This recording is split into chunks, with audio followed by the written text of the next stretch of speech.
प्रतिबुद्धश्च वै सर्वस्तस्मिन् देशे न विद्यते अभावश्च रथादीनां श्रूयते न्यायपूर्वकम् वैतच्छन्ते न वै प्राप्तं स्वप्नावः प्रकाशितम् अन्तस्थानात्तु भेदानां तस्माच्चागरिते स्मृतम् यथा तत्र तथा स्वप्ने संवृतत्वेन विद्यते स्वप्नजागरितस्थाने ह्येकमावर्मनीषिणः भेदानां विषमत्वेन प्रसिद्धेनैव हेतुना आदावन्ते च यन्नास्ति वर्तमानेऽपि तत्तथा अवितथैस्सर्वासन्तो अवितथा इव लक्षिताः अप्रयोजनता तेषां स्वप्ने प्रतिपद्यते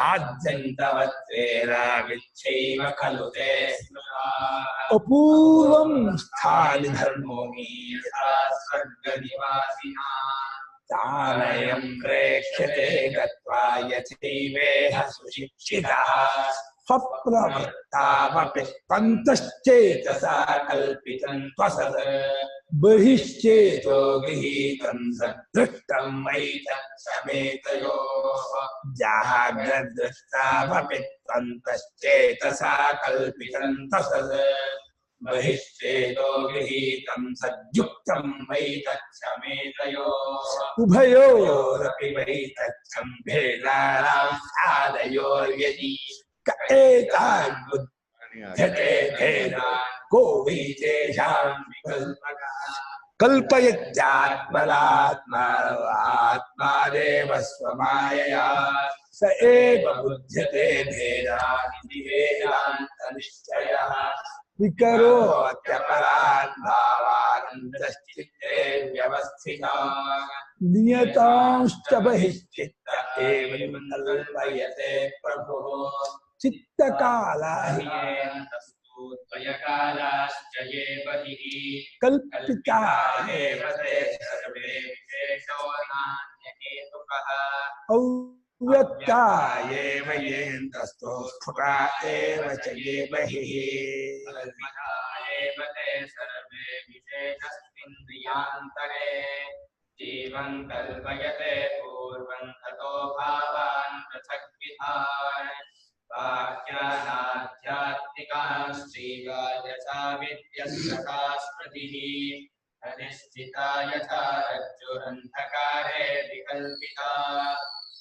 सर्पधारादिभिर्भावैस्तद्वदात्मा विकल्पितः निश्चितायां यथा रज्ज्वां विकल्पो विनिवर्तते रज्जुर्वेवेति चाद्वैतं तद्वदात्मविनिश्चयः प्राणादिभिरनन्तैश्चाभावैर्विकल्पितः आयैषा तस्य देवस्य ययायं मोहितः स्वयं प्राण इति प्राणविदो भूतानानि च तद्विदः गुणा इति गुणविदस्तत्त्वानीति च तद्विदः पादा इति पादविदो विषया इति च तद्विदः लोका इति लोकविदो देवा इति च तद्विदः वेदा इति वेदविदो यज्ञा इति च तद्विदः भोक्तेति च भोक्तृविदो भोज्यमिति च तद्विदः सूक्ष्म इति सूक्ष्मविदः स्थूल इति च तद्विदः मूर्त इति मूर्तविदो अमूर्त इति च तद्विदः काल इति कालविदो दिश इति च तद्विदः वादा इति वादविदो भुवनानि इति च तद्विदः मन इति मनविदो बुद्धिरिति च तद्विदः चित्तमिति चित्तविदो धर्मो च तद्विदः पंचविंशक इत्येके षट्विंशतिचारे एकत्रिंशक इत्याहुरनन्त इति चापरे लोकान् लोकविदः प्राहुराश्रमान् इति तद्विदः श्रीपुन्नपुंसकं लैङ्गाः परापरमथा परे सृष्टिरिति सृष्टिविदो लय इति च तद्विदः सर्वे चेहतु सर्वदा ಎಂಭಾವಂ ದರ್ಶಯೇದ್ಯಸ್ಯ. ಆತ್ಮನು ಆತ್ಮನಿಗೆ ನಮಸ್ಕಾರ ಮಾಡ್ತಾನೆ. ಆತ್ಮ ಆತ್ಮಾನ ನಮಸ್ಕರೋತಿ.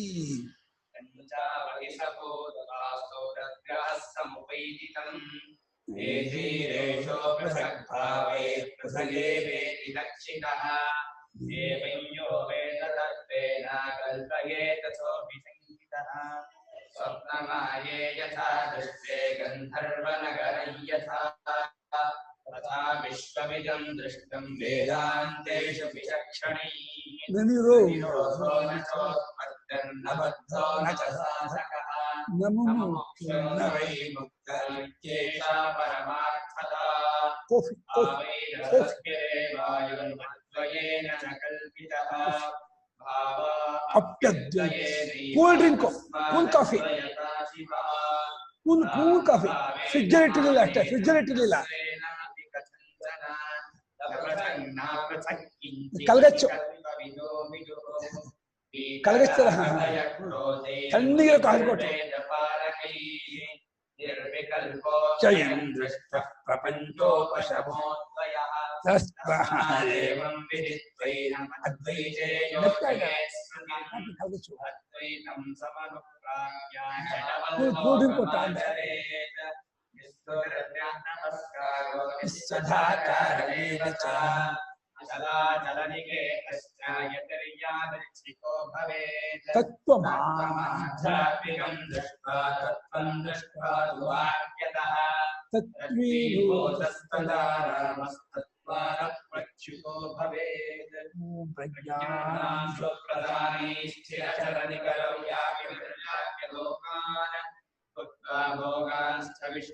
पुनरपि धिषणोद्भासितान् कामचिन्यान् पीत्वा सर्वान् विशेषान् स्वविधिमधुरभं मायया भोजयन्तो मायासङ्कातुरीयं परममृतमजं ब्रह्म यत्तन्नतोऽस्मि यो विश्वात्मा विविधविषयान् प्राश्यभोगान् स्थविष्ठान् पश्चाच्चान्यान् समतिविभवान् ज्योतिषास्तेन सूक्ष्मान् सर्वानेतान् पुनरपि शनैः स्वात्मनि स्थापयित्वा हित्वा सर्वान् विशेषान् विगतगुणगणः पात्वसो न स्तुलीयः ब्रह्मादिभ्यो ब्रह्मविद्या सम्प्रदायकर्तृभ्यो ऋषिभ्यो नमो महद्भ्यो नमो गुरुभ्यः सर्वोपप्रवरहितः प्रज्ञानघनप्रत्यगतो ब्रह्मैवाहमस्मि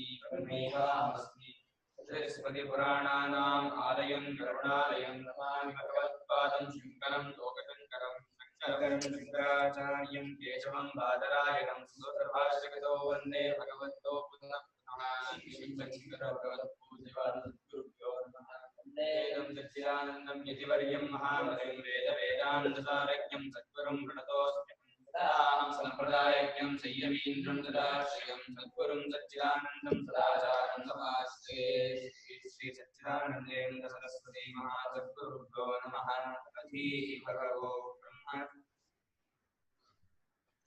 ಚೋದಕಃ ಆಹಾ. चोदकः आहा 11ನೇ ಶ್ಲೋಕದ ಪೀಠಿಕೆ, ಭಾಷ್ಯ ಭಾಗ 92. ಚೋದಕೋ ನಾಮ ಆಕ್ಷೇಪಕಃ ಇತ್ಯರ್ಥ.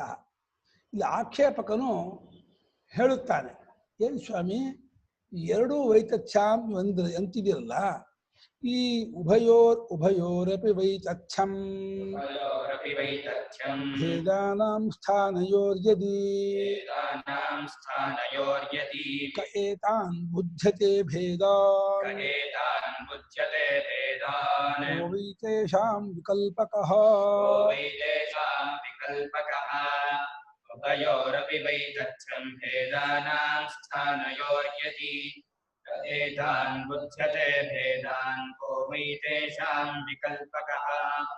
उभयोः अपि वैतथ्यं भेदानां स्थानयोः यदि कः एतान् बुध्यते भेदान् कः वै तेषां विकल्पकः. ಯದಿ ಉಭಯೋಃ ಸ್ಥಾನಯೋಃ ಭೇದಾನಾಂ ವೈತಥ್ಯಂ. ಸ್ವಾಮಿ ಗೌಡಪಾದರೆ, ನನ್ನೊಂದು ಪ್ರಶ್ನೆ ಇದೆ ಎಂದು ಪೂರ್ವಪಕ್ಷಿ. ಏನು? ಒಂದು ವೇಳೆ ನೀವು ಹೇಳುವ ಹಾಗೇನೆ ಎರಡು ಸ್ಥಾನಗಳಲ್ಲೂ ಜಾಗೃತ ಸ್ಥಾನ ಮತ್ತು ಸ್ವಪ್ನ ಸ್ಥಾನ ಎರಡು ಸ್ಥಾನಗಳಲ್ಲೂ ಇರತಕ್ಕಂತಹ ಭೇದಗಳು ಅಂದ್ರೆ ಆಕಾಶಾದಿ ಪ್ರಪಂಚಗಳು ನಾಮರೂಪಾತ್ಮಕವಾದ ಭೇದಗಳು ಎಲ್ಲವೂ ವೈತಥ್ಯ ಅಂತ ತೀರ್ಮಾನವಾದರೆ ವೈತಥ್ಯ ಅಂತ ನೀವು ಹೇಳುವುದಾದರೆ ವೈತಥ್ಯದ ಸುಳ್ಳು ಅಂತ ಎರಡು ಅವಸ್ಥೆಗಳಲ್ಲಿ ತೋರುವಂತಹ ಭೇದಗಳೆಲ್ಲ ಸುಳ್ಳು ಅನ್ನೋದಾದರೆ ಈ ಸುಳ್ಳನ್ನು ನೋಡುವಾತನು ಯಾರು? ಸುಳ್ಳಿನ ಒಳಗೆ ಇರುವ ಯಾವನೊಬ್ಬ ನೋಡ್ತಾನೋ, ಸುಳ್ಳನ್ನು ಮೀರಿದವನು ನೋಡ್ತಾ ಇದ್ದಾನೋ, ಯಾವ ನೋಡ್ತಿದ್ದಾನೆ? ಎರಡು ಅವಸ್ಥೆಗಳು ನೀವು ಹೇಳುವಂಗೆ ಅವಸ್ಥೆಗಳಿರತಕ್ಕಂಥ ಭೇದಗಳು ಎಲ್ಲವೂ ಸುಳ್ಳು ಅಂತ ಅನ್ನೋದಾದರೆ ಉಭಯೋರಪಿ ಸ್ಥಾನಯೋ ಭೇದ ಎರಡು ಸ್ಥಾನಗಳಲ್ಲೂ ಜಾಗೃತ ಸ್ಥಾನ ಸ್ವಪ್ನಸ್ಥಾನ ಎರಡು ಸ್ಥಾನಗಳಲ್ಲೂ ಆಕಾಶಾದಿ ಪ್ರಪಂಚ ಇದೆ, ನಾಮರೂಪ ಜಗತ್ತಿದೆ. ಈ ಎಲ್ಲಾ ಭೇದಗಳು ವೈತಥ್ಯ, ಸುಳ್ಳು, ಹುಸಿತೋರಿಕೆ, ಭ್ರಾಂತಿ ಅನ್ನೋದಾದ್ರೆ ಈ ಭ್ರಾಂತಿಯನ್ನ ಅರಿತಿರುವಾತನು ಯಾರು ಪ್ರಶ್ನೆ.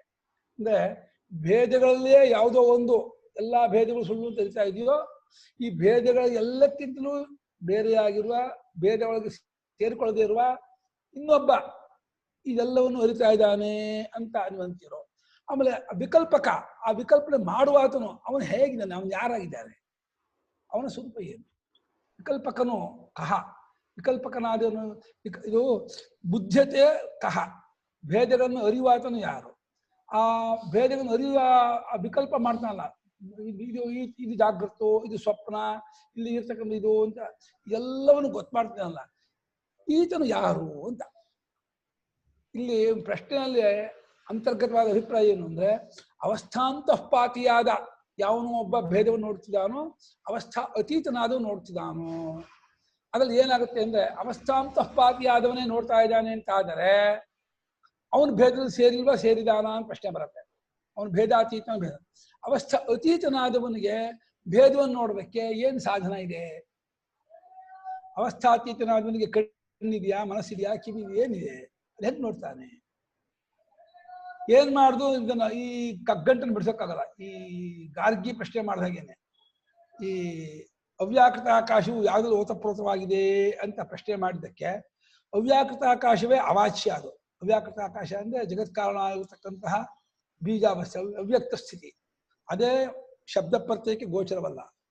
ಅದಕ್ಕೂ ಮೀರಿದ, ಅದನ್ನೂ ಹಾಸುಹಕ್ಕಾಗಿ ಮಾಡಿಕೊಂಡಿರುವಂತಹ ಒಂದು ತತ್ವ ಇದೆ ಅಂತಂದ್ರೆ, ಅದು ಯಾವುದಲ್ಲಿ ಆ ತತ್ವದಲ್ಲಿ ಇದು ಅವ್ಯಾಕೃತ ಆಕಾಶ ಓತಪ್ರೋತ ಅಂತ ಪ್ರಶ್ನೆ ಮಾಡಿದ್ಲು. ಅದಕ್ಕೆ ಹೇಳಿದ್ರು ಹೇಳಕ್ ಬರ್ದೇ ಇದನ್ನು ಹೇಳ್ದ ಅಂತ ಆಗತ್ತೆ, ಹೇಳದೆ ಹೋದೆ ನನ್ನ ಪ್ರಶ್ನೆ ಉತ್ತರ ಕೊಡ್ಲಿಲ್ಲ ಅಂತ ಆಗತ್ತೆ. ಎರಡು ರೀತಿಯಿಂದ ಯಾಜ್ಞಕ್ಕೆ ಸಿಕ್ಕಾಕೊಂಡ್ರು ಅಂತ ಹೇಳ್ಬಿಟ್ಟು ಗಾರ್ಗಿ ಆ ಅಭಿಪ್ರಾಯದಲ್ಲಿ ಪ್ರಶ್ನೆ ಮಾಡಿದ್ರು. ಅದಕ್ಕೆ ಯಾಜ್ಞವಲ್ಕ್ಯರು ಬ್ರಾಹ್ಮಣರು ಹೀಗೆ ಉತ್ತರ ಕೊಡ್ತಾರಮ್ಮ, ತಿಳಿದವರು ಅಸ್ಥೂಲ ಮನೋ ಅಹೃಸ್ವ ಅಂತ ಹೇಳ್ತಾರೆ, ಅದರಲ್ಲಿ ಓತಪ್ರೋತವಾಗಿದೆ ಉತ್ತರ ಕೊಡ್ತಾರೆ. ಅದೇ ರೀತಿ ಇಲ್ಲಿ ಈ ಎರಡು ಅವಸ್ಥೆಗಳಲ್ಲೂ ಇರ್ತಕ್ಕಂತಹ ಭೇದಗಳು ಸಂಪೂರ್ಣವಾಗಿ ಸುಳ್ಳು, ಬರೀ ತೋರಿಕೆ, ಇಲ್ಯೂಷನ್ನು, ಭ್ರಾಂತಿ ಅನ್ನೋದಾದರೆ ಇದನ್ನು ಈ ಭೇದಗಳನ್ನು ನೋಡುವಾತನು ಯಾರು, ಅರಿಯುವಾತನು ಯಾರು, ಅವನು ಹೇಗಿದ್ದಾನೆ, ನೋಡುವಂಥವನ ಅವನು ಹೇಗಿದ್ದಾನೆ, ಎಲ್ಲಿದ್ದು ನೋಡ್ತಾ ಇದ್ದಾನೆ? ಅವಸ್ಥೆ ಒಳಗಿದ್ದು ನೋಡ್ತಾ ಇದ್ದಾನ, ಅವಸ್ಥಾ ಅತೀತವಾಗಿ ನೋಡ್ತಾ ಇದ್ದಾನ? ಅವಸ್ಥಾ ಅತೀತನಾಗಿ ನೋಡಿದರೆ ಅವನು ನೋಡೋಕೆ ಸಾಧನ ಏನಿದೆ?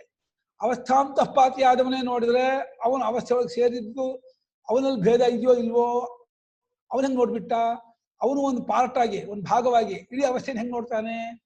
ಈ ರೀತಿ ಇದೇನ್ ಮಾಡುದು ಕಗ್ಗಂಟಾಯ್ತಲ್ಲ, ಇದನ್ನ ಹೆಂಗ್ ಬಿಡಿಸ್ತೀರಾ ಅಂತ ಪ್ರಶ್ನೆ ಮಾಡ್ತಾ ಇದ್ದಾನೆ ಪೂರ್ವಪಕ್ಷಿ. ಸ್ವಪ್ರಜಾಗ್ರಸ್ಥಾನಯೋ ಭೇದಾನಾಂ ಯದಿ ವೈತಥ್ಯಂ ಕಹ ಏತಾನ್ ಅಂತರ್ಬಹಿಃ ಚೇತಃ ಕಲ್ಪಿತಾನ್ ಬುಧ್ಯತೆ. ಯಾರಪ್ಪ ಜಾಗೃತ ಸ್ವಪ್ನಗಳ ಎರಡು ಸ್ಥಾನಗಳಲ್ಲಿಯೂ ಭೇದಗಳನ್ನ ಅರಿಯುತ್ತಿರುವಾತನು. ಎಂಥ ಭೇದಗಳನ್ನ? ಸುಳ್ಳಾಗಿರ್ತಕ್ಕಂತಹ ಎರಡು ಅವಸ್ಥೆಗಳಲ್ಲಿಯೂ ಇರುವಂತಹ ಭೇದಗಳು ಸುಳ್ಳಾದವುಗಳು ಬೇರೆ ಒಂದು ಅದಕ್ಕೆ ಅಬ್ಜೆಕ್ಟಿವ್ ಮಾಡಿದ್ದೀರಾ, ವಿಶೇಷಣ ಕೊಟ್ಟಿದ್ದೀರಾ. ಈ ಎರಡು ಅವಸ್ಥೆಗಳಲ್ಲಿಯೂ ತೋರುತ್ತಿರುವ ಭೇದಗಳು ಸುಳ್ಳಾದದ್ದಾಗಿದ್ದರೆ, ಈ ಸುಳ್ಳಾದದ್ದಾಗಿರುವ ಈ ಭೇದಗಳನ್ನ ಒಳಗೆ ಮನಸ್ಸಿನೊಳಗೆ ಕಲ್ಪಿತವಾದ ಭೇದ, ಹೊರಗಡೆ ಇಂದ್ರಿಯರಿಗೆ ತೋರುವಂತಹ ಭೇದ, ಎಲ್ಲವನ್ನು ಯಾವ ಅರಿತಿದ್ದಾನೆ? ಹೆಂಗೆ ಅವನ ಅರಿಯೋದಕ್ಕೆ ಇವನಿಗೆ ಹೆಂಗೆ ಸಾಧ್ಯವಾಗುತ್ತೆ? ಯಾಕಂದ್ರೆ ಎಲ್ಲಾ ಭೇದಗಳನ್ನು ಒಮ್ಮೆಗೆ ಅರಿಯೋದು ಹೆಂಗೆ? ಎಲ್ಲಾ ಭೇದಗಳಿಂದ ಅಮೆರಿಕಾದಿರೋ ಭೇದಗಳನ್ನು ಇಲ್ಲಿಂದ ನೋಡ್ಬೇಕು, ಜಪಾನಿರೋ ಭೇದವನ್ನು ನೋಡ್ಬೇಕು, ಲೋಕಾಂತರದ ಭೇದಗಳನ್ನು ನೋಡ್ಬೇಕು. ತಾನು ಭೇದ ಒಳಗಿದ್ದಾನ, ವೇದ ಅತೀತನಾಗಿದ್ದಾನ, ಅದನ್ನು ಹೇಳ್ಬೇಕು. ಅವನು ಹೆಂಗ್ ಅರಿತಾನೆ, ಯಾರು ಅರಿತಾ ಇರೋನು ಹೆಂಗ್ ಅರಿತಾ ಇದ್ದಾನೆ ಅಷ್ಟೇ. ಕೋವಿ ತೇಷಾಂ ವಿಕಲ್ಪಕ. ಈ ಅರಿತಾ ಇದ್ದಾನೆ ಅಂದ್ರೆ ಅರಿಯೋದು ಒಂದಾಯ್ತಲ್ಲ, ಈ ವಿಕಲ್ಪ ಮಾಡಿದ್ದಾದ್ರೂ ಯಾರು, ಬಿಡಿ ಬಿಡಿಯಾಗಿ ಇದೆಲ್ಲ ಮುಂಗಡ ಮಾಡಿದ್ದಾದ್ರೂ ಯಾರು, ವಿಕಲ್ಪನೆಗೆ ಕರ್ತೃ ಯಾರು, ವಿಕಲ್ಪನೆಯನ್ನ ಬೋಧ್ಯರು ಅರಿವು ಆತನ ಯಾರು, ಯಾರು ವಿಕಲ್ಪ ಮಾಡಿದ್ದು, ಯಾರು ಅರಿತಾ ಇದ್ದಾನೆ ಅಂತ. ಅಂದ್ರೆ ಸ್ಮೃತಿ ಜ್ಞಾನಯೋ ಕಹ ಆಲಂಬನಂ ಇತ್ಯಭಿಪ್ರಾಯ. ಒಂದು ಸ್ವಪ್ನ ಸ್ಮೃತಿ, ಎಚ್ಚರ ಜ್ಞಾನ ಅಂತ ಇಟ್ಕೊಂಡಿದ್ದಾರೆ. ಈ ಎಚ್ಚರದ ನೆನಪಿಗೂ ಆಲಂಬನೆ ಯಾರು, ಸ್ವಪ್ನದ ನೆನಪಿಗೂ ಆಲಂಬನೆ ಯಾರು, ಎಚ್ಚರದಲ್ಲಿ ಆಗುವ ಜ್ಞಾನಕ್ಕೂ ಆಲಂಬನೆ ಯಾರು, ಯಾರನ್ನು ಇಟ್ಕೊಂಡು ಎಚ್ಚರದಲ್ಲಿ ಬಿಡುಬಿಡಿ ಜ್ಞಾನ ಆಗ್ತಾ ಇದೆ, ಸ್ವಪ್ನದ ನೆನಪು ಯಾರನ್ನು ಇಟ್ಕೊಂಡು ಆಗ್ತಾ ಇದೆ. ಸ್ಮೃತಿ ಜ್ಞಾನಯೋ ಸ್ಮೃತಿಂಚ ಸ್ಮೃತಿಶ್ಚ ಜ್ಞಾನಂಚ ಸ್ಮೃತಿ ಜ್ಞಾನೇ. ಒಂದು ನೆನಪು ಅಂತ ಇಟ್ಕೊಂಡಿದ್ದಾರೆ. ನಾವು ವ್ಯವಹಾರದಲ್ಲಿ ಕನಸಿನ ನೆನಪು ಅಂತ ಒಪ್ಕೊಂಡಿದೀವಲ್ಲ, ಅದನ್ನ ಹಾಗೆ ಅನುವಾದ ಮಾಡಿಕೊಂಡು ಕನಸಿನ ನೆನಪಿಗೂ ಯಾವನು ಆದಾನೆ. ಯಾಕೆಂದ್ರೆ ಬೇರೆ ಬೇರೆ ಆದ್ರೆ ನೆನಪಾಗಕ್ಕೆ ಕಾರಣ ಇಲ್ವಲ್ಲ. ಈ ಜೀವ ಬೇರೆ ಆ ಜೀವ ಬೇರೆ ಆದ್ರೆ ಹೆಂಗೆ ಕನಸಿನ ಜ್ಞಾಪಕ ಆಗತ್ತೆ? ಕನಸಿನ ಜ್ಞಾಪಕ ಆಗೋದಕ್ಕೆ ಒಬ್ಬ ಬೆಳಗ್ಗೆ ತಿಂಡಿ ತಿಂದವನೇ ಇವಾಗ ಇಂಥ ತಿಂಡಿ ತಿಂದೆ ಜ್ಞಾಪಕ ಮಾಡ್ಕೊತಾನೆ ಹೊರತು, ಬೆಳಗ್ಗೆ ತಿಂಡಿ ತಿಂದವನೇ ಬೇರೆ ಇವಾಗ ಪಾಠ ಕೂತವನೇ ಬೇರೆ ಆದ್ರೆ ಅವನಿಗೆ ಬೆಳಗ್ಗೆ ತಿಂಡಿ ತಿಂದ ಜ್ಞಾಪಕ ಆಗಲ್ಲಪ್ಪ. ಹಾಗೆ ಕನಸು ನೋಡಿದವನೇ ಬೇರೆ ಆಗಿದ್ದು, ಎಚ್ಚರನ್ನು ಕಾಣ್ತಾ ಇರೋವನೇ ಬೇರೆ ಆಗಿದ್ರೆ ನೆನಪಾಗ್ತಿದೆಯಲ್ಲ, ಆ ನೆನಪು ಯಾರಿಗಾಗ್ತಿದೆಯೇ, ಹೇಗಾಗ್ತಿದೆ? ಆಲಂಬನ. ಆಲಂಬನ ಅಂದ್ರೆ ಸಪೋರ್ಟು, ಆಧಾರ ಯಾರು ಅಂತ ಪ್ರಶ್ನೆ. ನಚೇ ನಿರಾತ್ಮವಾದ ಇಷ್ಟ.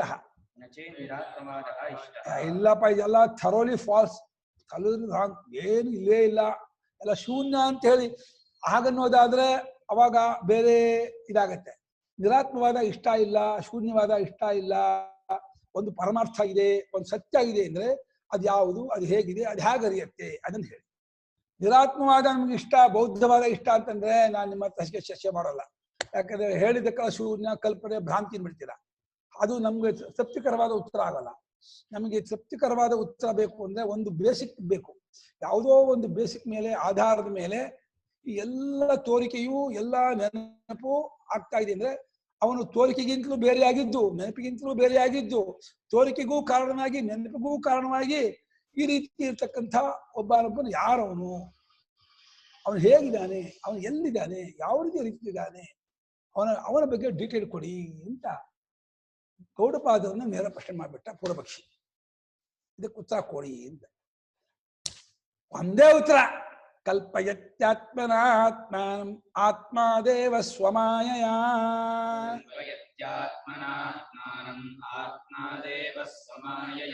ಸ ಏವ ಬುಧ್ಯತೆ ಭೇದಾಂತಿ ವೇದಾಂತ ನಿಶ್ಚಯಃ.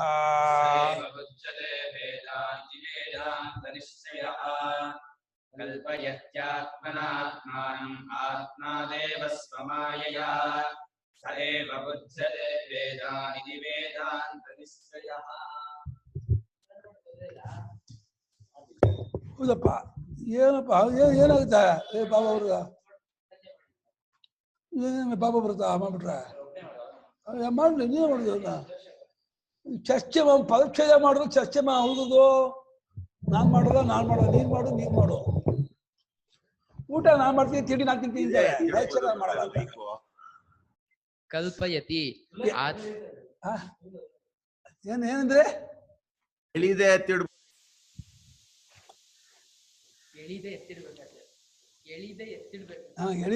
ಹಾಗೆ. ಕಲ್ಪಯತಿ ಆತ್ಮನ ಆತ್ಮಾನಂ ಆತ್ಮ ದೇವಃ ಸ್ವಮಾಯಯಾ ಸಹ ಏವ ಬುಧ್ಯತೆ ಭೇದಾನ್ ಇತಿ ವೇದಾಂತ ನಿಶ್ಚಯಃ. ಇದೆಲ್ಲ ಆಗ್ತಾ ಇದೆ ಅಂತ ಒಪ್ಕೊಂಡ ಮೇಲೆ ಇದಕ್ಕೊಂದು ಗತಿ ತೋರಿಸ್ಲೇಬೇಕು. ಚಿತ್ತಸ್ಯ ಗತಿ ಚಿಂತನೀಯ ಅಂತ. ಇವಾಗ ನಿಜವಾಗಿ ಅನುಭವ ದೃಷ್ಟಿ ನೋಡ್ತಾ ಇದ್ರೆ ಎಚ್ಚರವೂ ಇಲ್ಲ, ಸ್ವಪ್ನವೂ ಇಲ್ಲ, ಜ್ಞಾನವೂ ಇಲ್ಲ, ಸ್ಮೃತಿಯೂ ಇಲ್ಲ, ಇದೆಲ್ಲ ಬರೀ ಕಲ್ಪನೆ. ಅದಂದ್ರೆ ಅರ್ಥವಾಗಲ್ಲ. ಇದು ಆಗ್ತಾ ಇದೆ ಅಂತ ಬಲವಾದ ಹಠ ಇದೆ, ಕಾಣ್ತಾ ಇದೆ, ತೋರ್ತಾ ಇದೆ, ನೆನಪಾಗ್ತಾ ಇದೆ ಅಂತ. ಈಗ ಯಾರಾದ್ರೂ ಒಬ್ಬರು ಗುರಿ ಮಾಡ್ಲೇಬೇಕು, ಇಂಥವ್ರು ಇಟ್ಕೊಂಡು ಆಗ್ತಾ ಇದೆ ಅಂತ ಹೇಳ್ಬೇಕು. ಅದಕ್ಕೆ ಏನ್ ಮಾಡಿದ್ರು, ಆತ್ಮ ದೇವ, ಆತ್ಮನೆಂಬ ದೇವನು. ದೇವ ಅಂತ ಪದ ಯಾಕೆ ಹಾಕಿದ್ರು ಅಂದ್ರೆ ಅವನು ಸ್ವಯಂ ಜ್ಞಾನ ಸ್ವರೂಪ ಅಂತ.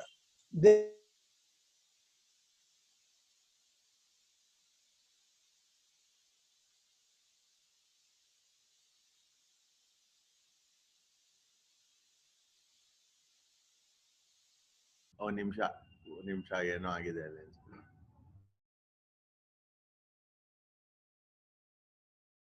ತನ್ನದಾದ ಮಾಯೆಯಿಂದ ಒಂದು ಅಚಿಂತ್ಯ ಅದ್ಭುತ ಶಕ್ತಿ, ಇದು ಜೀವನಿಗೆ ಊಹೆ ಮಾಡ್ಕೋಕ್ಕೂ ಆಗಲ್ಲ. ಅದಕ್ಕೆ ಮಾಯಾ ಅನ್ನೋ ಪದ ಹಾಕಿದ್ರು. ಮಾಯಾ ಅಂತ ಯಾಕೆ ಹಾಕಿದ್ರು ಅಂದ್ರೆ, ತರ್ಕಕ್ಕೆ ನಿಲುಕದೇ ಇರುವ, ಸಿಗದೇ ಇರತಕ್ಕಂತಹ ಒಂದು ಪ್ರೊಸೀಜರ್ ಇದು. ಹೇಗೆ ಈ ಪ್ರಪಂಚದ ಸೃಷ್ಟಿ ಆಯಿತು, ಹೇಗೆ ತಾನೇ ತನ್ನನ್ನೇ ಓಡ್ಕೊಂಡು ತಾನೇ ನೋಡುವನಾಗಿ ನೋಡಿಸ್ಕೊಳ್ಳುವನಾಗಿ ಜೀವನಾಗಿ ಪ್ರಮಾಣಗಳಾಗಿ ಎಲ್ಲವಾಗಿ ಹಾಕಿ ತೋರ್ಕೊಂಡ ಅಂತಂದ್ರೆ ಇದೊಂದು ಮಾಯೆ, ಒಂದು ಅವನಲ್ಲೇ ಇರ್ತಕ್ಕಂಥ ಒಂದು ಅಚಿಂತ್ಯ ಅದ್ಭುತ ಶಕ್ತಿಯಾದ ಮಾಯೆಯಿಂದ ಈ ಆತ್ಮನೆಂಬ ದೇವನು ತನ್ನಿಂದಲೇ ಕಲ್ಪಿಸ್ಕೊಳ್ತಾನೆ, ತಾನೇ ನೋಡ್ತಾನೆ. ಯಾಕಂದ್ರೆ ನಾನೋ ಚೇತನೋ ಇಷ್ಯತೆ, ಎರಡು ಚೇತನ ಇಲ್ಲ ಪ್ರಪಂಚಕ್ಕೆ. ಹೇಗೆ ಬಿಸಿ ಎಲ್ಲ ಬೆಂಕಿ ಇದೆಯೇನೋ, ಸಿಹಿ ಎಲ್ಲ ಸಕ್ಕರೆ ಇದೆಯೇನೋ, ಅರಿವೆಲ್ಲ ಆತ್ಮಂದೆ. ಆತ್ಮನ ಬಿಟ್ಟು ಇನ್ನೊಂದಕ್ಕೆ ಅರಿವು ಇಲ್ವೇ ಇಲ್ಲ. ಅನಾತ್ಮವೆಲ್ಲ ಅಚೇತನವೇ, ಆತ್ಮನೊಬ್ಬನೇ ಚೇತನ. ಅದನ್ನ ಅರಿತಾ ಇದ್ದಾನೆ ಅಂದ್ರೆ ಅರಿವೆಂಬುದು ಆತ್ಮನದೇ ಆದ್ರಿಂದ ಆತ್ಮನಿಂದ ತನ್ನನ್ನೇ ಅರಿತಾನೆ ಅಂಥೇಳಿ ಇದು ಇರೋದಕ್ಕೆ ಹೊಂದಿಸ್ತಾ ಇರೋದು. ಸ್ಥಿತಸ್ಥಿತಿ ಚಿಂತನೆ ನಿಜವಾಗಿ ಇದು ಆಗ್ತಾ ಇದೆಯೋ ಅಂದ್ರೆ ಮಾಯೆಯ ಅನ್ನೋ ಪದ ಇದೆಯಲ್ಲ ಎಲ್ಲಕ್ಕೂ ಉತ್ತರ ಕೊಡುತ್ತೆ.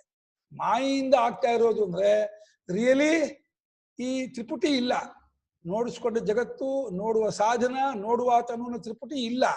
ಆದರೂ ತಪ್ಪಿಳಿಕೆ ಇರುವವರಿಗೆ ಜಗತ್ ಕಾಣ್ತಾ ಇದೆ ಅಂತ ಯಾರು ಅಂದ್ಕೊಂಡಿದ್ದಾರೆ ಅಂಥವರಿಗೆ ಸಮಾಧಾನಕ್ಕಾಗಿ ಆತ್ಮನೆಂಬ ದೇವನು ತನ್ನಿಂದಲೇ ತನ್ನನ್ನೇ ಮಾಯೆಯಿಂದ ಈ ರೀತಿಯಾಗಿ ಕಲ್ಪಿಸ್ಕೊಳ್ತಾನೆ ಮತ್ತು ತಾನೇ ಈ ಭೇದಗಳನ್ನು ನೋಡುತ್ತಾನೆ ಅಂತ. ಇದನ್ನ ಸಮಾಧಾನ ಆಗತ್ತೋ ಆಗಲ್ವೋ ಅಂದ್ರೆ ಒಂದು 50% ಆಗತ್ತೆ, ಆದರೆ ಪೂರ್ಣ ಸಮಾಧಾನ ಆಗಲ್ಲ. ಪೂರ್ಣ ಸಮಾಧಾನಕ್ಕೆ ಇನ್ನು 16ನೇ ಶ್ಲೋಕಕ್ಕೆ ಹೋಗ್ಬೇಕು ನೀವು. 16ನೇ ಶ್ಲೋಕದಲ್ಲಿ ಜೀವನ್ ಕಲ್ಪಯತೆ ಪೂರ್ವಮಿದ, ಆ ಜೀವತ್ವ ಕಲ್ಪನೆಯಿಂದ ಎಲ್ಲ ತೋರುತ್ತೋ, ಅವಿದ್ಯಾ ಕಲ್ಪನೆಯಿಂದ ತೋರೋದು. ಅವಿದ್ಯಾ ಬಿಟ್ಕೊಂಡ್ರೆ ಈಗಲೇ ಇಲ್ಲಿಯೇ ಏನೂ ಇಲ್ಲ, ತೋರೋದು ಅನ್ನೋದಿಲ್ಲ, ನೋಡೋದು ಅನ್ನೋದಿಲ್ಲ, ಆಗಿರೋದು ಅನ್ನೋದಿಲ್ಲ ಅಂತ ಬರೆದಿದ್ದಾನೆ. ಅಲ್ಲಿವರೆಗೆ ಒಂದು ಫಸ್ಟ್ ಏಡ್ ಅಂತಿರಲ್ಲ ಇಂಗ್ಲೀಷಲ್ಲಿ, ಪ್ರಥಮ ಚಿಕಿತ್ಸೆ, ಇದು ಕಾಣ್ತಾ ಇರೋ ಇದೆ ಅನ್ನೋದಕ್ಕೆ ಹೊಂದಿಸ್ತಾ ಇರೋದು ಇದು.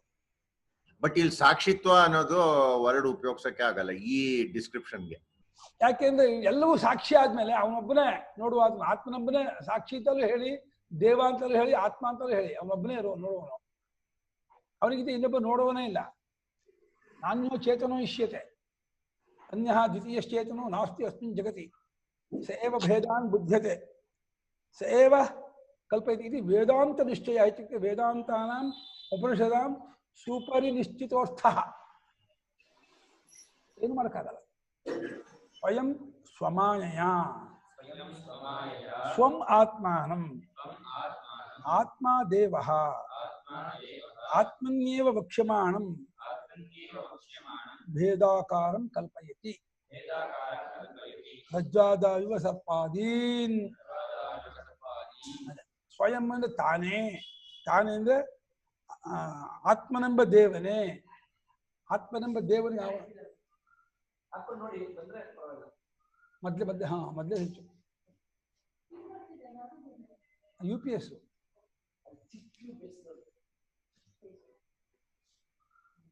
ಕರೆಂಟ್ ಬಂದ, ಅದಕ್ಕೆ ಇದು ಬರ್ತಾ ಇದೆ. ಕರೆಂಟ್ ಬಂದಿರುತ್ತೆ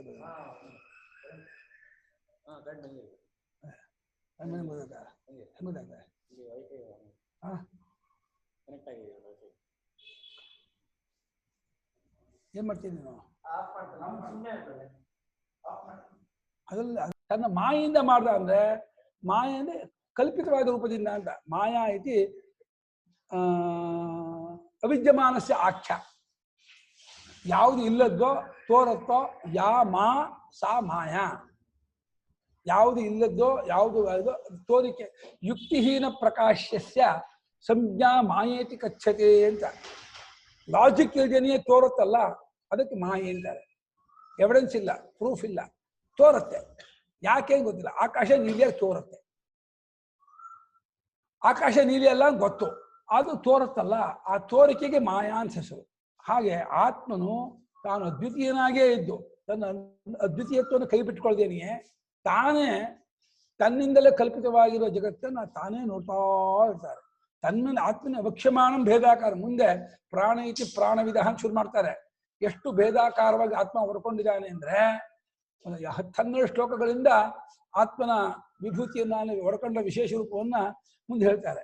ಅಷ್ಟು ಭೇದಾಕಾರವಾಗಿ ತಾನೇ ನೋಡ್ತಾ ಇದ್ದಾನೆ. ಯಾವ ರೀತಿ? ಪ್ರಜ್ವಾದಾವಿವ ಸರ್ಪ. ನೀವು ಜ್ಞಾಪ ಮಾಡಿದ್ರು.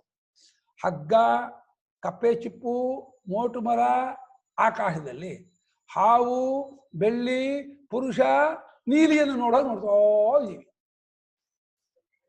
ಹಾವು, ಹಗ್ಗದಲ್ಲಿ ಹಾವು ನೋಡುವ ಹಾಗೆ, ಕಪ್ಪೆ ಚಿಪ್ಪಲ್ಲಿ ಬೆಳ್ಳಿ ನೋಡುವ ಹಾಗೆ ಆತ್ಮನಲ್ಲಿ ಜಗತ್ತನ್ನ ಆತ್ಮ ನೋಡ್ತಾ ಇದ್ದಾನೆ ನೋಡುವ, ನಾವು ಕಾಣ್ತಾ ಇದ್ದೀವಿ ನೋಡುವ, ಅಥವಾ ನಮ್ಮ ಸಹಿತವಾಗಿ ಜಗತ್ತನ್ನು ಆತ್ಮ ಬೆಳಗ್ತಾ ಇದ್ದಾನೆ ನೋಡುವ, ಏನನ್ನೋಣ? ಹೇಗಂದ್ರು ತತ್ವ ಹಾಗೆ. ನಾವು ಆತ್ಮನೇ ಅಂತ ಅಂದ್ಕೊಂಡಾಗ ನಾವೇ ನಮ್ಮನ್ನೇ ಈ ರೀತಿಯಾಗಿ ಒಡ್ಕೊಂಡು ಮಾಯಿಯಿಂದ ಈ ರೀತಿಯಾಗಿ ವಿಭಾಗ ಮಾಡಿಕೊಂಡು ನಮ್ಮದೇ ಆದ ಅರಿವಿನಿಂದ ನೋಡ್ತಾ ಇದ್ದೀವಿ. ಇದೊಂದು ಪ್ರಥಮ ಚಿಕಿತ್ಸೆ, ಮೊದಲನೇ ಉತ್ತರ ಇದು. ನೋಡ್ತಾ ಇದ್ದೀವಿ ಅಂತ ಅಂದ್ಕೊಂಡವರಿಗೆ ಆತ್ಮನೆಂಬ ದೇವನು ತನ್ನ ಮಾಯೆಯಿಂದ ತಾನೇ ತನ್ನನ್ನು ನೋಡ್ತಾ ಇದ್ದಾನೆ ಅಂತ. ಹಗ್ಗದಲ್ಲಿ ಹಾವನ್ನು ಕಾಣುವ ಹಾಗೆ ಕಾಣ್ತಾ ಇದ್ದಾನೆ. ಸ್ವಯಮೇವ ತಾನ್ ಬುದ್ಧತೆ ಭೇದಾನ್ ತದ್ವದೇವ ಇತ್ಯೇವಂ ವೇದಾಂತ ನಿಶ್ಚಯ. ತದ್ವದೇವ ಸರ್ಪಾಧಿಪ ದೇವ ಅಂತ ತಾನೇ ಆ ಭೇದಗಳನ್ನ ಕಾಣ್ತಾನೆ. ಹಗ್ಗ ಮುಂತಾದವುಗಳು ಹಾವಾದಗಳನ್ನು ಕಾಣುವ ಹಾಗೇನೆ ಆತ್ಮನೇ ಆ ಭೇದಗಳನ್ನೆಲ್ಲ ಕಾಣ್ತಾ ಇದ್ದಾರೆ.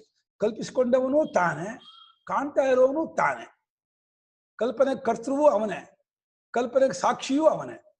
ಇದು ಮಾಯಾವಿ ತಾನೇ ಮಾಯ ಸೃಷ್ಟಿ ಮಾಡ್ಕೊಂಡು ತಾನೇ ನೋಡ್ತಾ ಇರೋ ಹಾಗೇನೆ. ಅಥವಾ ದೇವತೆಗಳು ಅನೇಕರಾಗ್ತಾರೆ ಅಂತ ಪುರಾಣ ಹೇಳ್ತೀಯಲ್ಲ, ತಾವೇ ಅನೇಕರಾಗಿ ತಮ್ಮನ್ನೇ ತಾವು ನೋಡ್ಕೊಳ್ತಾರೆ ಅನ್ನೋ ಹಾಗೇನೆ ದೇವಾದಿದೇವನಾದ ಪರಮಾತ್ಮನು ಇಂಥೋ ವಿಶ್ವರೂಪದವನಾಗಿ ಅಖಂಡ ಜಗದಾಕಾರನಾಗಿ ಈ ತೋರುತ್ತಾ ತಾನೇ ತನ್ನ ನೋಡ್ಕೊಳ್ತಾ ಇದ್ದಾನೆ. ನಾನು ಅಸ್ತಿ ಜ್ಞಾನಸ್ಯ ಸ್ಮೃತ್ಯಾಶ್ರಯ. ಜ್ಞಾನಕ್ಕೂ ಸ್ಮೃತಿಗೂ ಆಶ್ರಯನಾದವನು ಆತ್ಮನ ಬಿಟ್ಟು ಇನ್ನೊಬ್ಬನಿಲ್ಲ. ಇವಾಗ ಕನಸು ಹೇಗೆ ಜ್ಞಾಪಕ ಆಗತ್ತೆ ಅಂದ್ರೆ, ನಿಜವಾಗಿ ಕನಸನ್ನು ನೋಡಿದವನು ಆತ್ಮನೇ.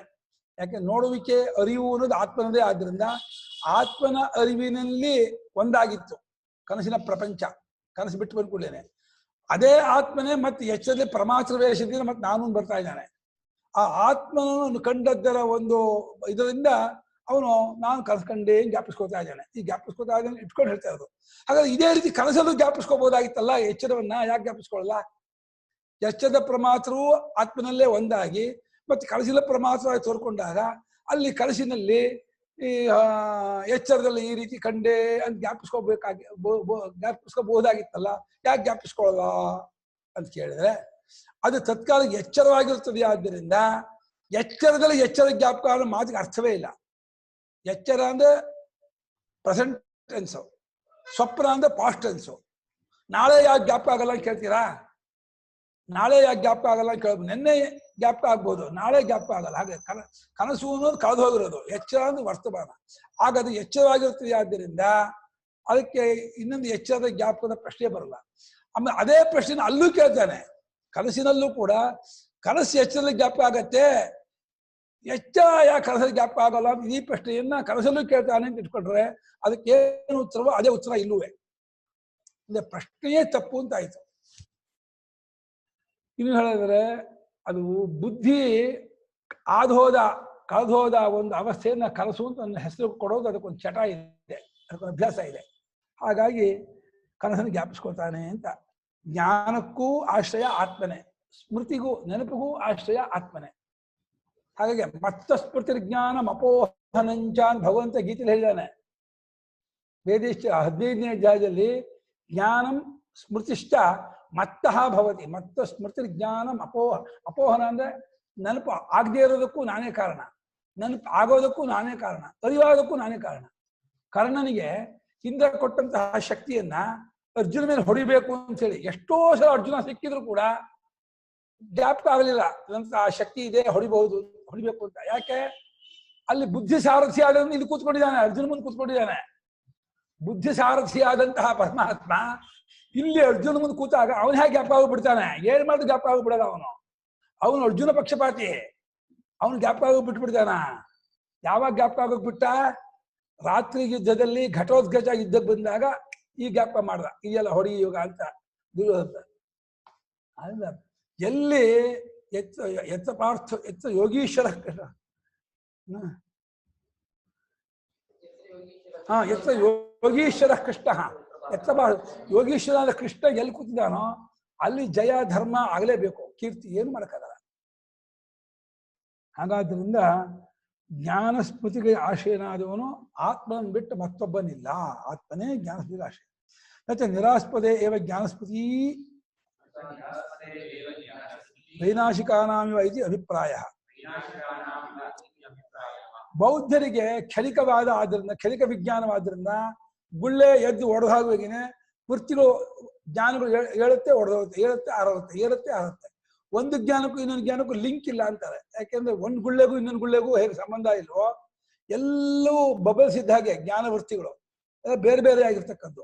ಈ ರೀತಿ ಒಪ್ಕೊಂಡಂಥ ಅವರ ಪ್ರಕಾರ ನೆನಪಿಗೂ ಆಧಾರ ಒಬ್ಬ ಇಲ್ಲ, ಜ್ಞಾನಕ್ಕೂ ಆಧಾರ ಇಲ್ಲ, ನೆನಪಾಗೋ ಕಾರಣವೇ ಇಲ್ಲ ಅವ್ರ ಪ್ರಕಾರ. ಯಾಕಂದ್ರೆ ಯಾವ ಜ್ಞಾನಕ್ಕೆ ಯಾವ ವೃತ್ತಿಗೆ ಯಾವ ಜ್ಞಾನವಾಯಿತೋ ಆ ವೃತ್ತಿ ಮುಂದಿನ ವೃತ್ತಿಗೆ ಕೊಟ್ಟಿಲ್ಲ. ಅದು ಕೊಟ್ಟಿದ್ರೆ ಅವಾಗ ಅದು ಜ್ಞಾಪಕ ಮಾಡ್ಕೊತಾ ಇತ್ತು. ಅದು ನಾಶವಾದ್ಮೇಲೆ ಇನ್ನೊಂದು ವೃತ್ತಿ ಹೇಳುತ್ತೆ ಅಂತ ಆದ್ರಿಂದ ಆ ವೃತ್ತಿಗೂ ಈ ವೃತ್ತಿಗೂ ಸಂಬಂಧವೇ ಇಲ್ಲ ಅಂತ ಆದ್ರಿಂದ ಮುಂದಿನ ವೃತ್ತಿ ಹಿಂದಿನ ವೃತ್ತಿ ಜ್ಞಾಪಕ ಮಾಡ್ಕೊಳ್ಳಲ್ಲ ಅವ್ರ ಪ್ರಕಾರ. ಮಾಯಿಂದ ಆದದ್ದು ಮಾಯಿಕ, ಮಾಯಿಂದ ತೋರಿದ್ದು ಮಾಯಿಂದ ಆದದ್ದು ಮಾಯಿಕ. ಅದಲ್ಲ ಸ್ವಲ್ಪ ಹಾವು ಕರೆಕ್ಟ್ ಔಟ್ ಹೇಳ್ತಾರೆ. ಯಾಕೆ ಇಲ್ಲಿಂದ ತಪ್ಪಿಕೊಂಡಿದ್ದ ಹಾವು ಮಾಯಿಕ ಅಂದ್ರೆ ಯಾವಾಗ ಹೇಳೋ? ಹಾವು ತೋರ್ದಾಗಲ್ಲ, ಹಾವು ತೋರ್ದಾಗ ಹಾವು ಮಾಯಿಕ ಆಗಲ್ಲ, ಹಗ್ಗ ತೋರ್ದ್ಮೇಲೆ.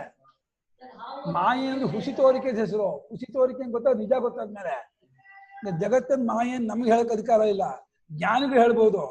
ಆತ್ಮತತ್ವವನ್ನು ಕಂಡುಕೊಂಡ ಜ್ಞಾನಿಗಳು ಜಗತ್ತಿನ ಮಾಯೆ ಅನ್ಬೋದೇ ಹೊರತು ಜಗತ್ತನ್ನು ಸತ್ಯ ಅಂತ ವ್ಯವಹಾರ ಮಾಡುವ ಅಜ್ಞಾನಿಗಳು ಜಗತ್ತನ್ನು ಮಾಯೆ ಅಂತಂದ್ರೆ ಬರೀ ಶಬ್ದ ಮಾತ್ರವಾಗುತ್ತೆ ಹೊರತು ಆ ಮಾತಿಗೆ ಅರ್ಥ ಇಲ್ಲ.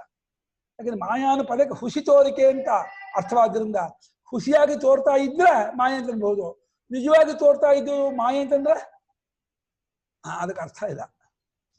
ಇದ್ರೊಳಗೆ ಸ್ಮೃತಿ ಅನ್ನೋದನ್ನ ಹೆಂಗೆ ಪೋಣಿಸೋದು ಗುರುಗಳೇ? ಒಪ್ಕೊಂಡಿದ್ದಾರೆ, ಕನಸು ಸ್ಮೃತಿ ಒಪ್ಕೊಂಡ್ಬಿಟ್ಟು ಮಾತಾಡ್ತಿದ್ದಾರೆ. ಅದು ಬಿಟ್ಬಿಡಿ, ಇವಾಗ ಆತ್ಮನ್ ಸ್ವಭಾವನೇ ವರ್ತಮಾನ ಆದಾಗ ಭವತ್ತು ಮತ್ತೆ ಇದು ಭೂತ ಅನ್ನೋ ಒಂದು ಕಾನ್ಸೆಪ್ಟ್ ಯಾರಿಗೂ ಹೊಂದ್ಸೋದದು? ಯಾರ್ದದು ಧರ್ಮ? ಅದು ಪ್ರತ್ಯೇಕ ಧರ್ಮ. ಒಂದ್ ಪ್ರತ್ಯೇಕ ಹೋಲಿಸ್ಕೊಂಡು ಈಗಿನ ಪ್ರತ್ಯೇಕ ಹಿಂದಿನ ಪ್ರತ್ಯೇಕ ಭೂತಕಾಲ ನಾಳೆ ಅದು ನೋಟ್ ಮಾಡಿ ಇಟ್ಕೊಂಡವನ್ಗೆ ಅದು ಯಾರು ನೋಟ್ ಮಾಡಿ ಇಟ್ಕೊಳ್ದೇ ಇದ್ರೆ ಅದು ಯಾರು ಧರ್ಮನೇ ಆಗಲ್ಲ. ಅಚ್ಚರೆ ಇವನು ಹೋಲಿಸ್ಕೊಂಡು ತಿಳ್ಕೊಳ್ತಾನೆ. ಈ ಆತ್ಮನಿಗೆ ಭೂತ ಭವಿಷ್ಯದ ವರ್ತಮಾನ ಇಲ್ಲ, ಕಾಲಾತೀತ. ಪ್ರತ್ಯಯ ಯಾವಾಗಲೂ ವರ್ತಮಾನ, ಆಯಾ ಕಾಲಕ್ಕೆ. ಹಿಂದಿನ ಪ್ರತ್ಯಯ ಅಂತ ಈಗಿನ ಪ್ರತ್ಯಯ ಇಲ್ಲ. ಹಿಂದಿನ ಪ್ರತ್ಯಯ ಅನ್ನೋದು ಅದು ಈಗಿನ ಪ್ರತ್ಯವೇ. ನಾವು ಬಾಲ್ಯ ಜ್ಞಾಪಿಸ್ಕೊಂಡ್ರೆ ಬಾಲ್ಯ ವರ್ತಮಾನವಾಗೇ ಜ್ಞಾಪಕ ಆಗುತ್ತೆ ಹೊರತು ಬಾಲ್ಯ ಭೂತಕಾಲಕ್ಕೆ ಜ್ಞಾಪಕ ಆಗಲ್ಲ. ಭೂತಕಾಲ ಅನ್ನೋದು ವರ್ತಮಾನದಲ್ಲೇ ಜ್ಞಾಪಕ ಆಗೋದು. ಅದರಿಂದ ಹೋಲಿಸ್ಕೊಂಡು ಈಗಿನ ಪ್ರತ್ಯಯಕ್ಕೂ ಆಗಿನ ಪ್ರತ್ಯಯಕ್ಕೂ ಎರಡು ಪ್ರತ್ಯಯ ಇದೆ ಇಟ್ಕೊಂಡು ಕಲ್ಪಿಸ್ಕೊಂಡು ಹಿಂದಿನ ಪ್ರತ್ಯಯವನ್ನ ಭೂತ ಅಂತೂ ಈಗಿನ ಪ್ರತ್ಯಯ ವರ್ತಮಾನ ಅಂತೂ ನಾವು ವ್ಯವಹಾರ ಮಾಡ್ಬೇಕಾಗ್ತದೆ. ಇವಾಗ ಒಂದ್ ಪುಸ್ತಕ ಓದ್ತಾ ಇರ್ಬೇಕಾದ್ರೆ ಇವಾಗ 20ನೇ ಪೇಜ್ಗೆ ಹೋಗೋಣ ಅಂತಂದಾಗ ನೀವು ಆ ವರ್ತಮಾನ 20ನೇ ಪೇಜ್ ಸರಿ, ಬಟ್ 20ನೇ ಪೇಜ್ ಅವತ್ ಮುಗಿಸಿರೋದ್ರಿಂದ ಅದಕ್ಕೆ ಹೋಗೋಣ ಅನ್ನೋ ಒಂದು ಆಸ್ಪೆಕ್ಟ್ ಇದೆಯಲ್ಲ. ಭೂತ ಅನ್ನೋದು ಅದಕ್ಕೆ ಮುಂದೆ ಇಟ್ಕೊಂಡಿದ್ದಕ್ಕಲ್ಲ ಅಲ್ವಾ? ಇವಾಗ ನೀವು ಇದು ಟಿಪ್ಪಣಿ 20ನೇ ಪೇಜ್ ಅಲ್ಲಿ ಇತ್ತು, ಅಲ್ಲಿಗೆ ಹೋಗೋಣ ಅಂತ ಅನ್ನುವಾಗ ನಾವೆಲ್ಲ ಪೇಜ್ ತಿರುಗಿಸಿ 20ನೇ ಪೇಜ್ನ ವರ್ತಮಾನ ಮಾಡ್ಕೊಂಡ್ವಿ. ಬಟ್ ಅದ್ ಜ್ಞಾಪಕ ಆಯ್ತಲ್ಲ 20ಕ್ಕೆ ಹೋಗೋಣ ಅನ್ನೋದು, ಅದು ಭೂತ ಅಲ್ಲ. 20ಕ್ಕೆ ಹೋಗ್ಬೇಕು ಅನ್ನೋ ನೆನಪು ಭೂತ. ಅದು ಯಾರ ಧರ್ಮ ಆಗತ್ತೆ? ಈ ಎಕ್ಸ್ಪ್ಲನೇಷನ್ ಅಲ್ಲಿ ಇದು ಒಂಥರ ಅದೊಂದು ಬೇಸಿಕ್ ನೇಚರೇ ವರ್ತಮಾನ ಆಗಿ, ಸೊ ಅದ್ರ ಹೊಂದಿಸ್ಕೊಂತ ಇದಾರಲ್ಲ ಅದನ್ನೆಲ್ಲಾನು, ಅದು ಯಾರ ಧರ್ಮ ಆಗತ್ತೆ ಅಂತ ಇದ್ರೊಳಗಡೆ ಅಂತಃಕರಣಕ್ಕೆ ಆ ಸಾಮರ್ಥ್ಯ ಇದೆ ಅಂತ ಒಪ್ಕೋಬೇಕು. ಆತ್ಮನ ಅನುಗ್ರಹದಿಂದ ಅಂತಃಕರಣಕ್ಕೆ ಆ ಸಾಮರ್ಥ್ಯ ಇದೆ. ಅದ ಶಕ್ತಿಗೆ ಮೂಲ ಆತ್ಮನೋ, ಆ ಶಕ್ತಿ ಮೂಲದಿಂದ ಅಂತಃಕರಣ ಅದನ್ನ ಅಬ್ಸರ್ವ್ ಮಾಡ್ಕೊಳುತ್ತೆ. ಇದು ಹಿಂದಿಂದು, ಇದು ಈಗಿಂದು, ಇದು ಮುಂದಿಂದು ವಿವೇಕ ಮಾಡ್ಕೊಳ್ಳೋದು ಅಂತಃಕರಣ ಬುದ್ಧಿ. ಅದಕ್ಕೆ ಮೂಲಭೂತ ಆತ್ಮನ ಅರಿವೇ ಅದಕ್ಕೆ ಸಾಧನ. ಆತ್ಮನ ಅರಿವಿಲ್ಲದೆ ಭೂತ ಭವಿಷ್ಯದ ವರ್ತಮಾನದ ಈಗ 3 ಕಾಲಕ್ಕೂ ಇದ್ದವನು ಅವನೊಬ್ಬನೇ. ಅದನ್ನ 3 ಕಾಲದ ಸಾಕ್ಷಿಯು ಅವನೇ ಆದ್ದರಿಂದ ಅವನ ಆಧಾರವಾಗಿ ಇದ್ದೇ ಇದ್ದಾನೆ. ಅದು ಅಂತಃಕರಣಕ್ಕೆ ಆತ್ಮನ ಒಂದು ಶಕ್ತಿಯನ್ನು ಹೀರ್ಕೊಳ್ಳೋ ಸ್ವಭಾವ ಇದೆ. ಹೇಗೆ ಕನ್ನಡಿಗೆ ಸೂರ್ಯನ ಬೆಳಕನ್ನು ಹಿಡ್ಕೊಳ್ಳೋ ಸಾಮರ್ಥ್ಯ ಇದೆಯೋ ಹಾಗೆ ಅಂತಃಕರಣಕ್ಕೆ ಆತ್ಮನ ಅರಿವನ್ನು ಅಬ್ಸರ್ವ್ ಮಾಡಿಕೊಂಡು ಅದು ಇದು ಹಿಂದಿಂದು, ಇದು ಈಗಿಂದು, ಇದು ಮುಂದಿಂದು ಒಂದು ವಿವೇಕ ಮಾಡ್ಕೊಳ್ತದೆ. ಆ ವಿವೇಕವೆಲ್ಲ ಬುದ್ಧಿಗೆ ಅಂತಃಕರಣಕ್ಕೆ ಸೇರಿದ್ದದು. ಮೂಲತಃ ಆತ್ಮಶಕ್ತಿಯೇ, ಇನ್ನೊಬ್ಬಕ್ಕೆ ಶಕ್ತಿ ಇಲ್ವೇ ಇಲ್ಲ, ಮೂಲತಃ ಆ ಶಕ್ತಿ ಆತ್ಮಂದೆ. ಆದರೂ ಆ ಶಕ್ತಿಯನ್ನು ತೆಗೆದುಕೊಂಡು ಅಂತಃಕರಣವು ಅದನ್ನು ಮಾಡುತ್ತೆ ಅಂತ ವ್ಯವಹಾರದ ಒಪ್ಕೋಬೇಕು. ಕೇವಲ ಮಾಡೋದು ಅನ್ನೋದು ಆತ್ಮ ಸ್ವರೂಪಕ್ಕಿಲ್ವಲ್ಲ, ಕ್ರಿಯೆ ಇಲ್ಲಲ್ಲ ಆತ್ಮ ಸ್ವರೂಪದಲ್ಲಿ. ಕ್ರಿಯೆ ಇರೋದೆಲ್ಲ ಬುದ್ಧಿಯಲ್ಲಿ, ಅಂತಃಕರಣದಲ್ಲಿ ಕ್ರಿಯೆ ಇದೆ. ಅದು ಭೂತ ಭವಿಷ್ಯ ವರ್ತಮಾನ ವಿಕಲ್ಪಗಳನ್ನೆಲ್ಲ ಅಂತಃಕರಣ ಮಾಡುತ್ತೆ. ಆತ್ಮನ ಒಂದು ಬೇಸಿಕ್ ಮೇಲೆ, ಆತ್ಮಾನುಭವದ ಬಲದ ಮೇಲೆ ಮಾಡುತ್ತೆ ಅಂತ ಹೊಂದಿಸ್ಬೇಕು. ನಿರಾಸ್ಪದವಾಗಿ ಯಾಕೆ ತುಂಬಾ ಶಬ್ದ ಆಗ್ತಿದೆ? ಸರಿ ಆಯ್ತು ಗುರುಗಳೇ, ಸರಿ ಆಯ್ತಾ? ನಿರಾಸ್ಪದವಾಗಿ ಜ್ಞಾನಾಸ್ಫೂರ್ತಿ ಅನ್ನೋದು ಆಗೋದಿಲ್ಲ. ಯಾವ ರೀತಿ ವೈನಾಶಿಕರ ಸಮಯ ಅಂದ್ರೆ ಬೌದ್ಧರ ಸಮಯ, ಸಮಯ ಅಂದ್ರೆ ಶಾಸ್ತ್ರ. ಬೌದ್ಧರ ಶಾಸ್ತ್ರದಲ್ಲಿ ಯಾವ ರೀತಿ ನೆನಪಾಗಿದ್ದಕ್ಕೂ ಏನು ಆಸ್ಪದ ಇಲ್ಲ ಅಂತಾರೆ, ಅರಿವಿಗೂ ಆಸ್ಪದ ಇಲ್ಲ ಅಂತಾರೆ. ನಮಗೆ ಘಟಜ್ಞಾನ ಆಗ್ತಿದ್ರೆ ಸುಮ್ಮನೆ ಘಟಜ್ಞಾನ ಅಂತಿದ್ಯಾ, ಅಲ್ಲಿ ಘಟವೂ ಇಲ್ಲ ಜ್ಞಾನವೂ ಇಲ್ಲ, ಅದೊಂದು ವಿಕಲ್ಪ ಅಂತ ಅಂತಾರೆ. ಇದು ತೀರಾ ವ್ಯವಹಾರಕ್ಕೂ ವಿರುದ್ಧ, ಪ್ರತ್ಯಕ್ಷಕ್ಕೂ ವಿರುದ್ಧ. ಇದು ವೇದಾಂತಿಗಳು ವ್ಯವಹಾರಕ್ಕೆ ಪ್ರತ್ಯಕ್ಷಕ್ಕೆ ಅಷ್ಟಕ್ಕೆ ಒಪ್ಕೊಳ್ತಾರೆ, ಪರಮಾರ್ಥವಾಗಿಲ್ಲ ಅಂತಾರೆ. ಇವರು ಅಧ್ಯಾರೋಪ ದೃಷ್ಟಿಯಿಂದ ಒಪ್ಕೊಂಡು ಪ್ರಕ್ರಿಯೆ ತಗೋತಾರೆ. ಬೌದ್ಧರು ಈಗ ನೋಡ್ತಿರೋದೇ ಫಾಲ್ಸು ಅಂತಾರೆ. ಈಗ ಎದುರುಗಡೆ ಗಡಿಗೆ ಕಾಣ್ತಾ ಇದೆ, ಚಾಪೆ ಕಾಣ್ತಾ ಇರೋದೇ ಭ್ರಾಂತಿ, ಇಲ್ಲವೇ ಇಲ್ಲ, ಚಾಪೆನೂ ಇಲ್ಲ, ಪುಸ್ತಕನೂ ಇಲ್ಲ, ಕುರ್ಚಿನೂ ಇಲ್ಲ, ಗಡಿಗೆನೂ ಇಲ್ಲ ಅಂತ, ಆ ವಸ್ತುವೂ ಇಲ್ಲ, ಜ್ಞಾನವೂ ಇಲ್ಲ ಅಂತಾರೆ. ಮತ್ತೆ ಆಗ್ತಿದೆಯಲ್ಲ ಅಂದ್ರೆ ಅದೇ ಭ್ರಾಂತಿ ಅಂತಾರೆ. ಆಗ್ತಾ ಇದೆ ಅನ್ನೋದೇ ಭ್ರಾಂತಿ ಅಂತಾರೆ. ಅದನ್ನು ಒಪ್ಕೊಳ್ಳೋಕೆ ಕಷ್ಟ. ನಮಗೆ ಭ್ರಾಂತಿಗೆ ಆಸ್ಪದವಾದ ಒಂದು ಸತ್ಯ ಇರಬೇಕು ಅಂತ ಒಂದು ನಿಯಮ ಇದೆ. ಆಯ್ತು, ಅದು ಭ್ರಾಂತಿ ಆದ್ರೆ ಭ್ರಾಂತಿಗೆ ಆಸ್ಪದ ಯಾವುದು ಅಂದ್ರೆ ಅದು ಭ್ರಾಂತಿ ಅಂತಾರೆ, ಆಸ್ಪದವೂ ಇಲ್ಲ ಅಂತಾರೆ. ಆ ರೀತಿ ವೈನಾಶಿಕರಂತೆ ನಾವು ಹೇಳೋದಿಲ್ಲ. ಆತ್ಮನೇ ಈ ಕಲ್ಪನೆಗೂ ವಿಷಯಕ್ಕೂ ಎಲ್ಲಕ್ಕೂ ಆಸ್ಪದ, ಆಧಾರ. ಅವನೇ ಎಲ್ಲವನ್ನು ನೋಡ್ತಾ ಇದ್ದಾನೆ, ತಿಳಿತಾ ಇದ್ದಾನೆ ಅಂತ. ಸಹ ಕಲ್ಪೆಯನ್ನು ಕೇನ ಪ್ರಕಾರೇಣ ಕಲ್ಪಯತಿ, ಅದು ಬೇರೆ. ಕಲ್ಪನೆ ಮಾಡ್ತಾನೆ ಮೇಲೆ ಕಲ್ಪನೆಗೆ ಬೇರೆ, ಅಬದ್ಧಕ್ಕೆ ಒಂದು ಇದು ಬೇರೆ. ಅಬದ್ಧಂ ಪಡಿತ ಕುಜುದು, ಅದಕ್ಕೊಂದು ವ್ಯವಸ್ಥೆ ಬೇರೆ. ಸ್ವಪ್ನದಲ್ಲೂ ಒಂದು ವ್ಯವಸ್ಥೆ ಇದೆ ಅಂತ. ಕನಸೇ ಸುಳ್ಳಾದ್ರು ಕನಸಿನಲ್ಲೂ ಕೂಡ ಇನ್ನೊಬ್ಬರದನ್ನು ತಗೋಬಾರ್ದು, ಇನ್ನೊಬ್ಬರಿಗೆ ಹೊಡಿಬಾರ್ದು, ಅದು ಕನಸಿನಲ್ಲೂ ನಿಯಮ ಇದೆ. ಕನಸು ಅನ್ನೋದು ಒಟ್ಟಾರೆ ಸುಳ್ಳಾದದ್ದಾದರೂ ಆ ಒಳಗೆ ಹೇಗೆ ಅಲ್ಲೊಂದು ನಿಯಮ ವ್ಯವಸ್ಥೆ ಉಂಟೋ ಹಾಗೆ ಈ ಎಚ್ಚರವೂ ತತ್ವದೃಷ್ಟಿಯಿಂದ ಸುಳ್ಳಾದರೂ ಕೂಡ ಒಂದಾನೊಂದು ಕ್ರಮದಿಂದಲೇ ನಡೀತಾ ಇದೆ, ಆಗ್ತಾ ಇದೆ, ಹೊಂದ್ಕೊಂಡು ಹೋಗ್ತಾ ಇದೆ ಅಂತ ಒಪ್ಕೋಬೇಕು. ಯಾಕೆಂದ್ರೆ ಇಲ್ಲಿ ವ್ಯವಸ್ಥೆ ಮಾಡಿದಾರೋ ಅವರ, ಇಲ್ಲಿನ ವ್ಯವಸ್ಥೆಗೆ ಯಾರು ಆತ್ಮನೇ ಕಾರಣ, ಅಲ್ಲಿನ ಆತ್ಮನೇ ಕಾರಣ. ಎಲ್ಲಕ್ಕೂ ಆತ್ಮ ಇದ್ದೇ ಇದ್ದಾನೆ, ಆತ್ಮನಿಲ್ದೇನೆ ಯಾವ ಅವಸ್ಥೆ ತೋರೋದಲ್ಲ. ಸಾಕ್ಷಿ ಇದ್ದೇ ಇಟ್ಕೊಂಡಿದ್ದಾನೆ, ಸಾಕ್ಷಿ ಇಟ್ಕೊಂಡಿದ್ದಾನೆ, ಅವಸ್ಥೆ ತೋರಬೇಕು. ಸಾಕ್ಷಿಯೇ ಮೂಲಭೂತವಾಗಿ. ಸಹ ಕಲ್ಪಯನ್ ಕೇನ ಪ್ರಕಾರೇಣ ಕಲ್ಪಯತಿ ಇತಿ, ಅವನು ಕಲ್ಪಿಸುತ್ತಾ ಯಾವ ಪ್ರಕಾರದಿಂದ ಕಲ್ಪಿಸುತ್ತಾನೆ ಅಂತ ಕೇಳಿದ್ರೆ, ವಿಕರೋತ್ಯಪರಾನ್ ಭಾವಾನ್ ಅಂತಶ್ಚಿತ್ತೇ ವ್ಯವಸ್ಥಿತಾನ್ ನಿಯತಾಂಶ್ಚ ಬಹಿಶ್ಚಿತ್ತಃ ಏವಂ ಕಲ್ಪಯತೆ ಪ್ರಭುಃ. ವಿಕರೋತ್ಯಪರಾನ್ ಭಾವಾನ್ ಅಂತಶ್ಚಿತ್ತೇ ವ್ಯವಸ್ಥಿತಾನ್ ಯಥಾಶ್ಚ ಬಹಿಶ್ಚಿತ್ತ ಏವಂ ಕಲ್ಪಯತೆ ಪ್ರಭುಃ. ವಿಕರೋತಿ ಅಪರಾನ್ ಭಾವಾನ್ ಅಂತಸ್ಥಿತೆ ಅಂತಃ ಚಿತ್ತೆ ವ್ಯವಸ್ಥಿತಾನ್ ನಿಯತಾಂ ಚ ನಿಯತಾನ್ ಚ ಬಹಿಃ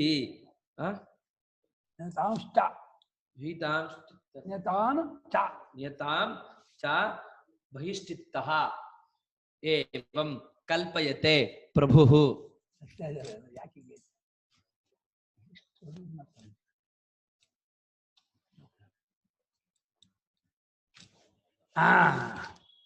ಅಪರಾನ್ ಭಾವಾನ್ ವಿಕರೋತಿ. ಅಪರ ಅಂದ್ರೆ ಕೀಳಾದ ಭಾವ ಅಂದ್ರೆ ಕಲ್ಪಿತವಾದ ಪದಾರ್ಥಗಳು ಅಂತ. ಅಪರ ಅಂದ್ರೆ ನಿಕೃಷ್ಟ, ಕೀಳಾದ ಅವಿದ್ಯಾ ಕಲ್ಪಿತವಾದ ಭಾವ ಅಂದ್ರೆ ಪದಾರ್ಥ ಅಂತ ಅರ್ಥ. ಭಾವನ ಶಬ್ದಕ್ಕೆ ಅರ್ಥ ಏನೋ ಪದಾರ್ಥಗಳು ಅಂತ. ಕೀಳಾದ ಪದಾರ್ಥಗಳು ಅಂದ್ರೆ ಅವಿದ್ಯಾ ಕಲ್ಪಿತವಾದ ಪದಾರ್ಥಗಳನ್ನ ಮೊದಲು ಅಪರಾನ್ ಲೌಕಿಕವಾದ ಭಾವನ ಕಲ್ಪಿಸ್ತಾರೆ. ಆಮೇಲೆ ಅಂತಶ್ಚಿತ್ತೆ ಅದೆಲ್ಲ ಒಳಗೆ ಚಿತ್ತದಲ್ಲೇ ಇರುವಂಥವುಗಳಂತೆ. ಚಿತ್ತದಲ್ಲೇ ಇದೆ. ಯಾವುದೋ ಗಡಿಗೆ, ಬಟ್ಟೆ, ಪುಸ್ತಕ, ಪೆನ್ನು ಏನೆಲ್ಲ ಅದನ್ನು ಹೊರಗಡೆಯಲ್ಲಿ ಅಲ್ಲಿ ತೋರಿಸ್ತಾರಂತೆ. ಹೊರಗಡೆ ಇದ್ದದ್ದನ್ನು ಮನಸ್ಸು ತುಂಬ್ಕೊಳ್ತೀವೋ, ಮನಸ್ಸಿನಲ್ಲಿ ಇದ್ದದ್ದನ್ನು ಹೊರಗಡೆ ಕೆಡುತ್ತೀವೋ ಕೇಳಿದ್ರೆ ಬಹಳ ಕಷ್ಟ, ಕಗ್ಗಂಟು ಇದು. ಹಿರಣ್ಯಗರ್ಭ ಸಮಷ್ಟಿ ಮನೋಭಿಮಾನಿ ದೇವತೆ ತನ್ನ ಮನಸ್ಸಲ್ಲಿ ಇದ್ದದ್ದನ್ನೇ ಪ್ರಪಂಚ ತೋರಿಸ್ದ ಅಂತ ಉಪನಿಷತ್ತು ಹೇಳುತ್ತೆ. ನಾವು ನಮ್ಮ ಮನಸ್ಸಿನಲ್ಲಿ ಇದ್ದದನ್ನೇ ಕನಸಿನೆಲ್ಲ ಕೆಡುತ್ತೀವಿ ಅಂತ ಅಂತೀವಿ. ಎಚ್ಚರದಲ್ಲಿ ಮಾತ್ರ ಹೊರಗಡೆ ಇದ್ದದ್ದನ್ನು ನೋಡ್ತೀವಿ ಅಂತ ಅನ್ಕೋತೀವಿ. ಹೊರಗಡೆಯಲ್ಲಿರೋದೆಲ್ಲ ಎಚ್ಚರದಲ್ಲಿ ನಮ್ಮ ಮನಸ್ಸಿನಿಂದ ಕಲ್ಪಿತವಾದದ್ದು ಅನ್ನಲ್ಲ. ಅಲ್ಲಿ ಬುಲ್ಟೆಪ್ಪಲ್ ರೋಡ್ ಇರ್ತಕ್ಕಂತಹ ದೊಡ್ಡ ದೊಡ್ಡ ಮನೆಗಳು, ಅಲ್ಲಿ ಇದು ಏನಿದೆ ಕನ್ನಡ ನಡೆಯುತ್ತಲ್ಲ,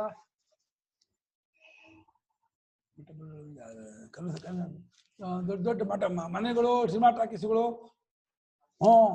ಅವುಗಳನ್ನೆಲ್ಲ ನಾವು ಮಾಡಿದ್ದು ನಾವು ಒಪ್ಕೊಳ್ಳಲ್ಲ. ಅದು ಯಾರೋ ಮಾಡಿದ್ದಾರೆ. ವಿಧಾನಸೌಧ ಕೆಂಗಲ್ ಹನುಮಂತಯ್ಯ ಕಟ್ಟದ, ಆ ಕನ್ನಂಬಾಡಿ ಕಟ್ಟೆ ವಿಶ್ವೇಶ್ವರ ಕಟ್ಟಿದ್ರು ಅಂತ ಅಂತೀವಿ ಹೊರತು ನನ್ನ ಮನಸ್ಸಿಂದ ಕಲ್ಪಿತವಾದದ್ದು ನಾವು ಅನ್ಕೊಂಡಿಲ್ಲ ಎಚ್ಚರದಲ್ಲಿ. ಆದ್ರೆ ಇವ್ರು ಹೇಳ್ತಾರೆ ಕನ್ನಂಬಾಡಿ ಕಟ್ಟೆ ಆಗಲಿ ಅಥವಾ ವಿಧಾನಸೌಧ ಆಗಲಿ, ಇನ್ಯಾವುದೇ ಜೈಲಾಗಲಿ, ಇನ್ಯಾವುದೇ ಬಿಲ್ಡಿಂಗ್ ಆಗಲಿ, ಎಲ್ಲವೂ ನಿನ್ನ ಮನಸ್ಸಿನಲ್ಲೇ ಇರೋ ತೋರ್ತಾ ಇದೆ ಎಂದು. ನನ್ನ ಮನಸ್ಸಿಗೆ ಹೇಗೆ ಬಂತು? ಹೊರಗಿಂದ ಬಂತೋ, ಒಳಗಿಂದ ಹೊರಗೆ ಬಂತೋ, ಹೊರಗಿಂದ ಒಳಗೆ ಬಂತೋ? ಯಾವುದು ಮುಂಚೆ? ಒಳಗಾದ್ಮೇಲೆ ಹೊರಗೋ, ಹೊರಗಾದ್ಮೇಲೆ ಒಳಗೋ? ಮುಂಚೆ ನೀವು ಹೊರಗಾಗ್ಬೇಕು, ಆಮೇಲೆ ಒಳಗಾಗ್ತೀರಾ.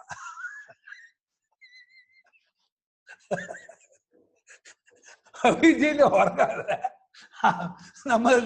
ನಮ್ಮಮ್ಮ ಒಳಗಿಲ್ಲ ಹೊರಗೆ ಇದ್ದಕ್ಕೆ ಹೊರಗಾಗ್ಬೇಕಂದ್ರೆ ಹೊರಗಾದ್ಮೇಲೆ ಒಳಗಾಗ್ತಾರೆ. ಏನ್ ಗ್ರಾಚಾರ! ನಾವೆಲ್ಲರೂ ಆತ್ಮರೂಪದಿಂದ ಇದ್ದಂತಹ ನಮಗೆ ಹೊರಗಾಗಬೇಕೆ ಯಾಕೆ ಬಂತು? ಹೊರಗಾಗ್ಬಿಟ್ಟಲ್ಲ ನಾವಲ್ಲ. ಅಂದ್ರೆ ಅವಿದ್ಯೆಯಿಂದ ನಾವಿದ್ಯಾಯಾಸ್ತಿ ದುಷ್ಕರ್ಮ, ಅವಿದ್ಯೆಗೆ ಆಗದೇ ಇರೋ ಕೆಲಸ ಇಲ್ಲ. ಒಳಗಿರೋದನ್ನು ಹೊರಗಾಕತ್ತೆ, ಹೊರಗಿರೋದನ್ನು ಒಳಗಾಕತ್ತೆ, ಎಲ್ಲವನ್ನೂ ಮಾಡತ್ತೆ ಈ ಅವಿದ್ಯೆ.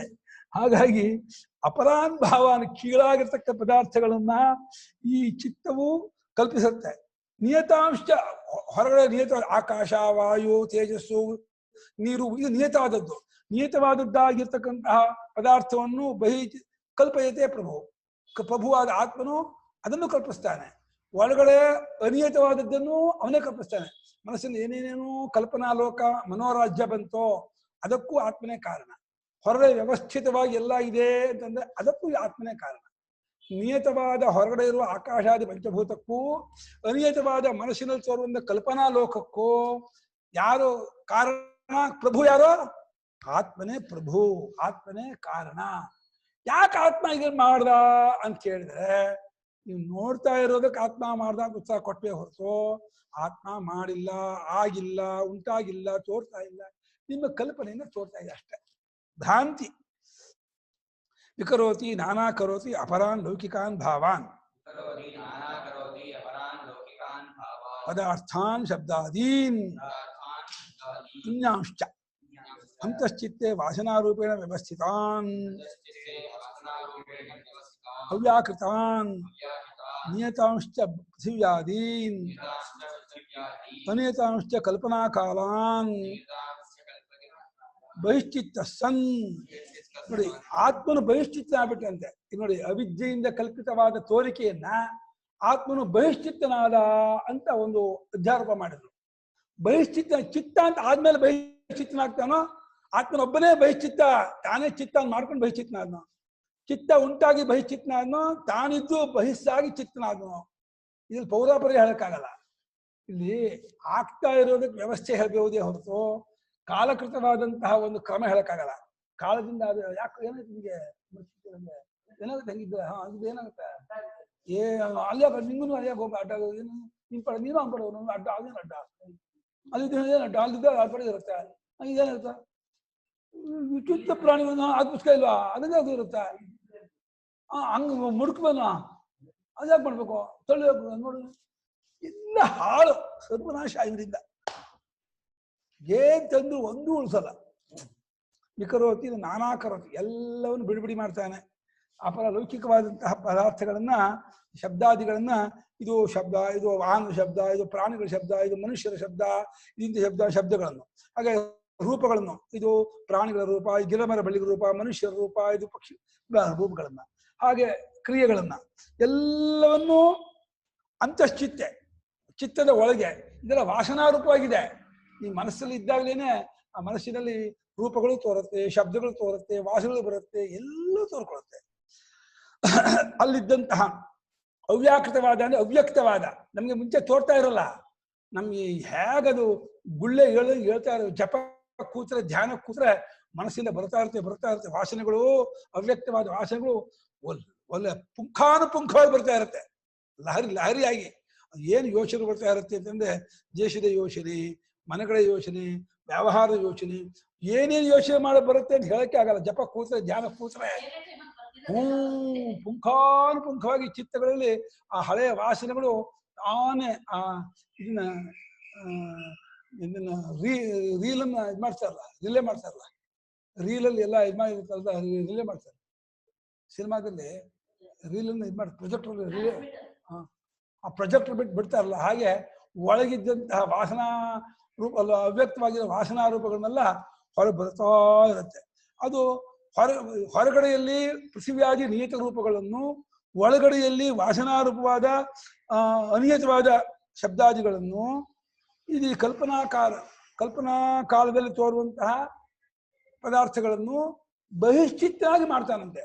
ಆತ್ಮನು ಆತ್ಮರೂಪದಿಂದ ನೆಲೆ ನಿಂತವನಾಗಿದ್ರೆ, ಆತ್ಮನ ಕಂಡ್ಕೊಂಡಂಗೆ ಸ್ವಚ್ಛನಾಗಿದ್ರೆ ಇದಕ್ಕೇನಕ್ಕೂ ಅವಕಾಶ ಇರಲಿಲ್ಲ.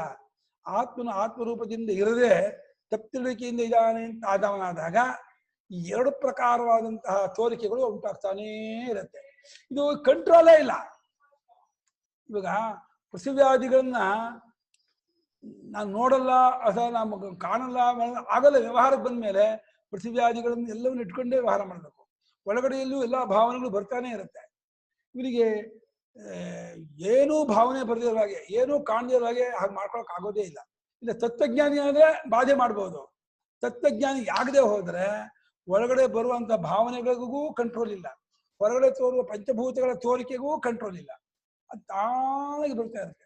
ಇದಿಷ್ಟನ್ನು ಮಾಡಿದವನು ಯಾರು ಅಂತ ಕೇಳಿದ್ರೆ ಪ್ರಭು ಕಲ್ಪಯತೆ. ಆತ್ಮನೆಂಬ ಪ್ರಭುವು ಇದೆಲ್ಲವನ್ನು ಮಾಡಿದಾನೆ ಅಂತ ಒಂದು ಉತ್ತರ.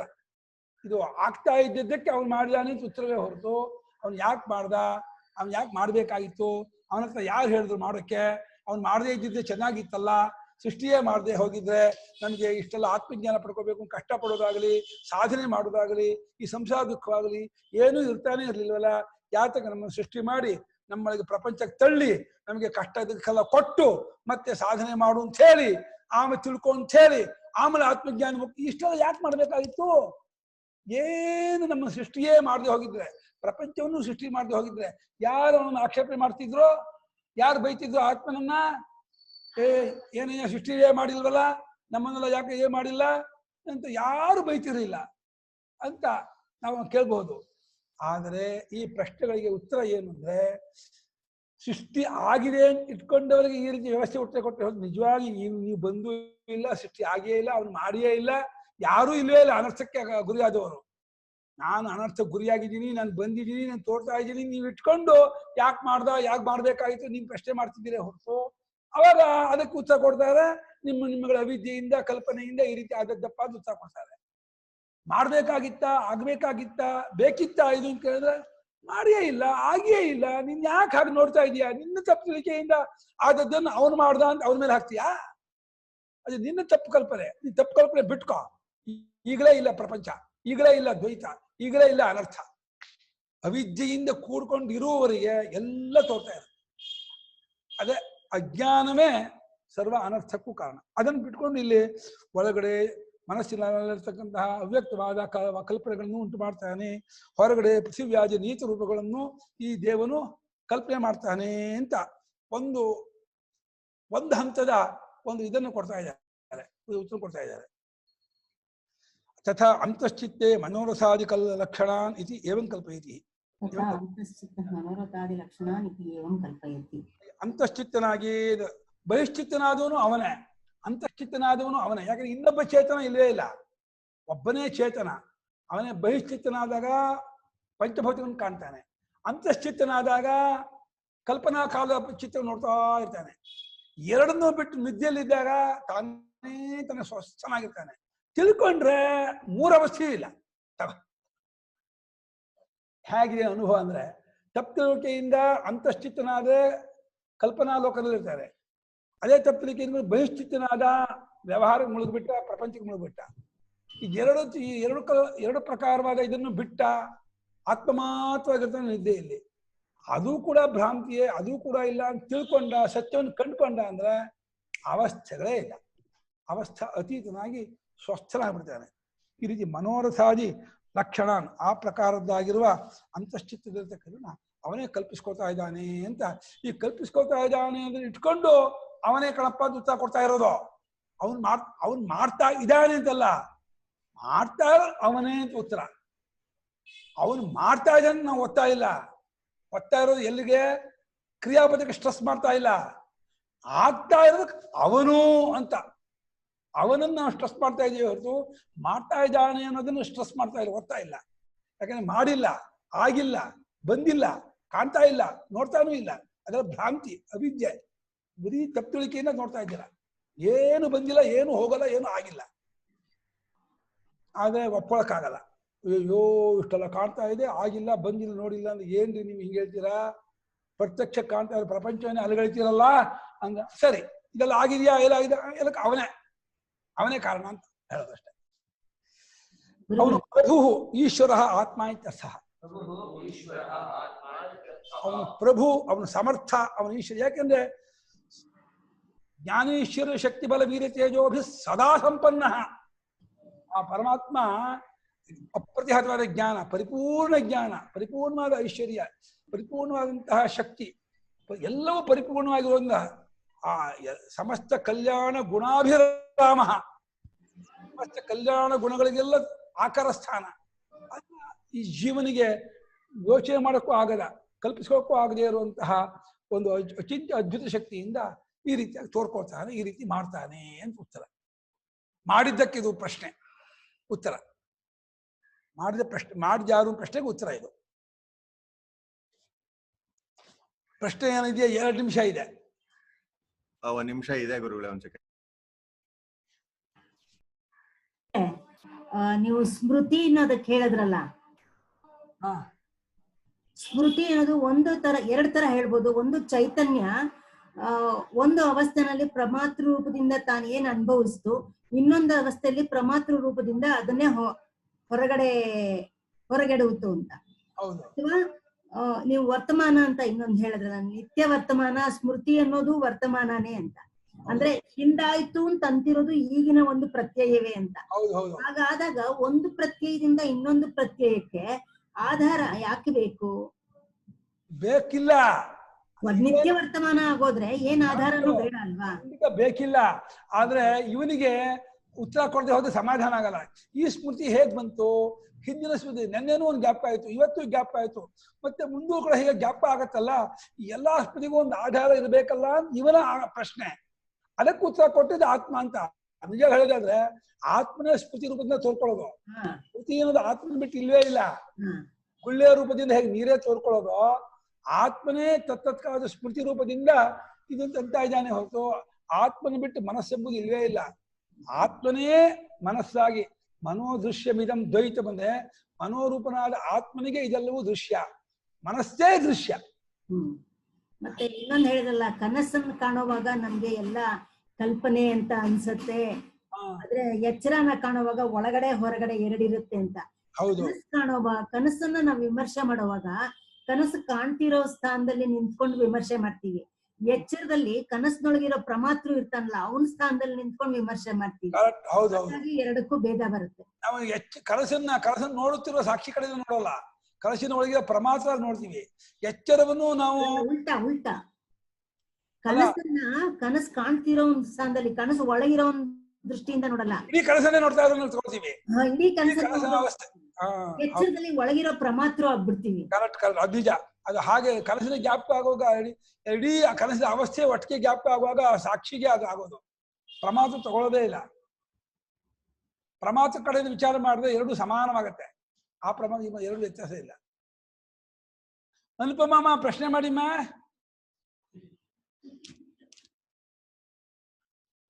ಕೇಳಿ. ಇಲ್ಲ, ನಾ ಓದ್ಬೇಕು ಇನ್ನು ಮತ್ತೆ ಸತಿ ಗುರುಗಳೇ. ಮತ್ ನಾಳೆ ಮಾಡ್ತೀನಿ ನಾನು ಓದ್ಬಿಟ್ಟು. ಹೌದಾ? ಸ್ವಲ್ಪ ಕಷ್ಟ ಇತ್ತು ಇವತ್ತು ನನ್ಗೆ.